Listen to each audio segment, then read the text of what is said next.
으로 날 수밖에 없는 것은 힘을 일정하게 받기 때문에 뒷목에 일자로 날 수밖에 없고, 그 다음에 스스로 목을 맸을 때는 자기 체중이 하방으로 쏠리기 때문에 뒤에가 C자형으로 날 수밖에 없겠습니다.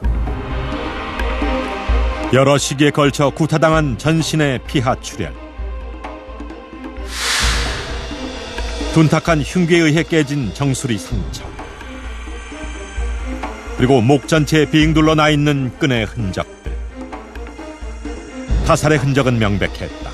그런데 문경군수 김영현은 어떻게 이 같은 사실을 알 수 있었을까?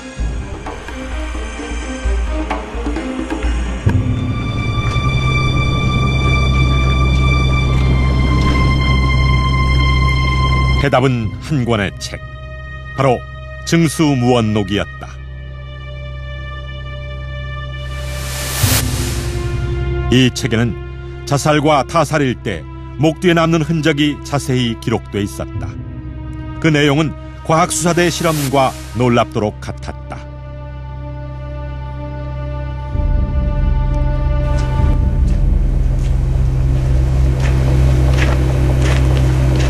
그날 밤, 문경군수는 정의문의 빈집을 찾았다.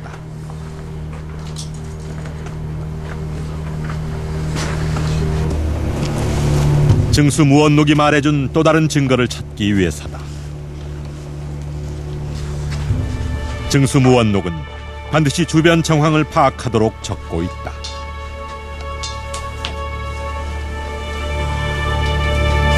증수무원록이 알려주는 대로 석갈의 위를 살펴보니 먼지 속 자국은 단 한 줄 뿐이었다.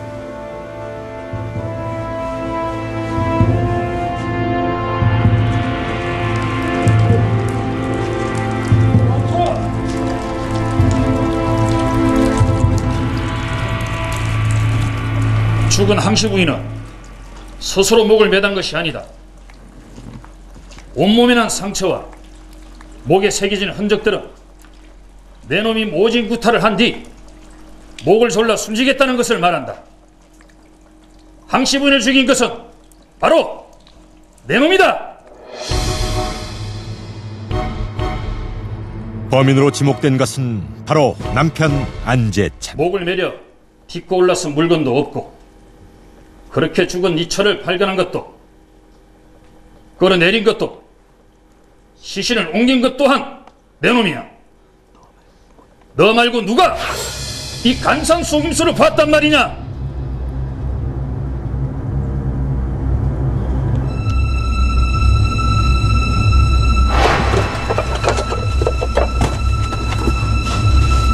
전민 정의문이 안방에 침입한 그날 이후 아내를 의심해 지속적으로 구타가 이루어졌으며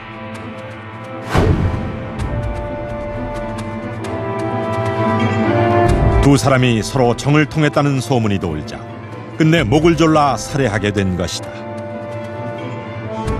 그리고 정의문에 대한 복수심으로 그의 빈집에 이미 죽은 황씨 부인을 매달고 자살로 위장했던 것이다.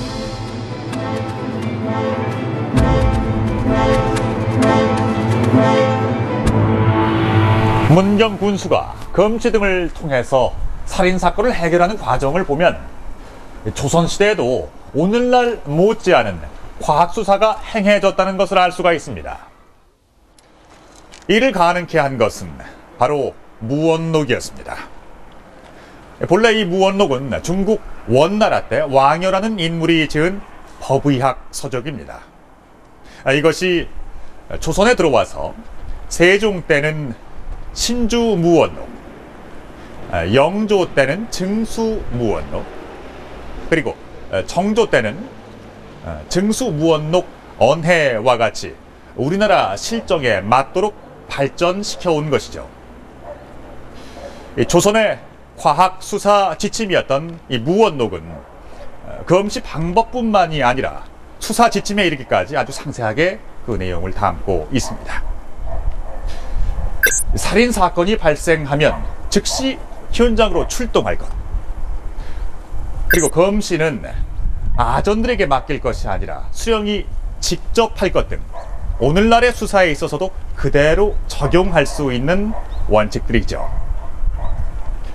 뿐만이 아니라 부패한 시신을 검시할 때는 검시관의 코 주변에 참기름을 바르고 바람이 불어오는 쪽에 앉아서 검시를 하도록 되어 있는데요.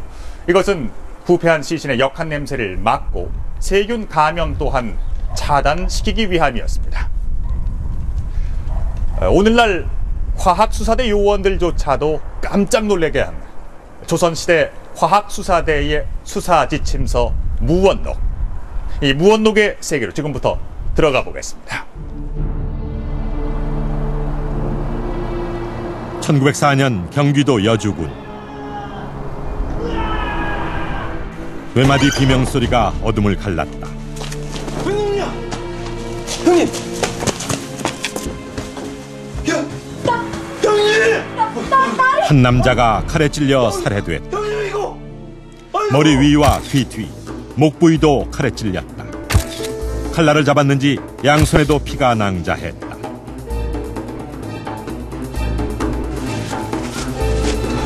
여주군수는 사건 조사를 위해 즉시 현장에 출동했다. 하지만 현장에선 증거를 찾지 못했다. 며칠 후 기찰 보교가 버려져 있던 범행 도구를 발견했다. 핏자국은 씻겨 있었지만 시신의 상처와 일치하는 걸로 보아 범행에 쓰인 흉기가 분명했다.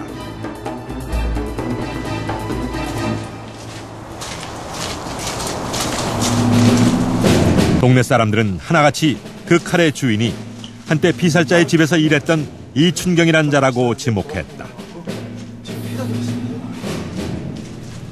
피살자의 집문서를 훔쳤다가 발각돼 독촉을 받고 있는 상황이라 범행 동기도 충분했다.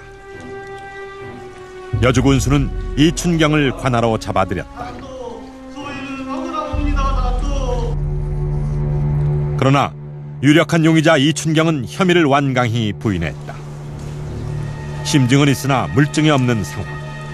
여주군수는 증수 무원록에 나온 대로 칼을 숯불에 달구기 시작했다. 칼이 벌겋게 달아오르자 고농도의 식초를 들이부었더니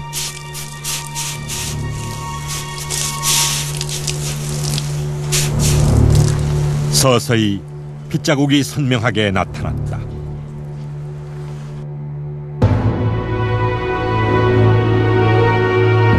확실한 증거 앞에 이춘경은 자신의 죄를 인정할 수밖에 없었다.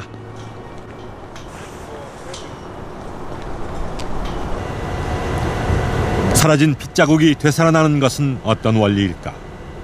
우리는 키스트 특성분석센터에서 당시와 똑같은 조건으로 실험을 했다. 칼에 소피를 묻힌 뒤 물로 깨끗이 씻어냈다. 관건은 고농도의 식초액. 정확한 성분이 전해지지 않아 구성 비율을 찾는 데만 꼬박 일주일의 시간이 걸렸다. 바로 고초액의 비밀은 SCN이라 불리는 티오시안 나트륨. 이를 물과 식초와 혼합해 고초액을 복원했다.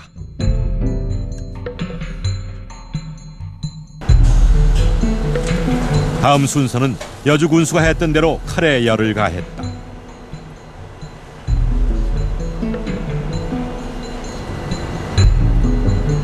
달궈진 칼에 미리 만들어 놓은 시약을 뿌리자마자 붉은색 물이 묻어나오기 시작했다.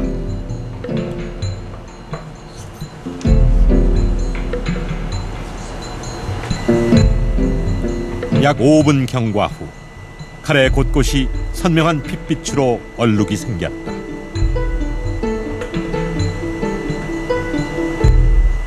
그 조선시대 때 극미량으로 남아있는 그 혈흔을 찾아내기 위해서는 고초액이라는 천연물을 사용했는데요. 그 고초액에는 강초산의 그 SCN이라는 화합물이 포함되어 있습니다. 그 SCN은 혈액 속에 포함되어 있는 철하고 반응해서 아주 붉은색을 나타내게 됩니다. 그래서 시각적으로 혈흔이 보이지 않더라도 고초액을 넣음으로 해서 붉은색을 나타내서 이것이 이 칼이 살인도구로 사용했는지를 확인하고 판정하는 데 사용되었습니다. 이 밖에도 무원록은 다양한 검시 도구들을 제시하고 있는데 이를 응용법물이라고 한다.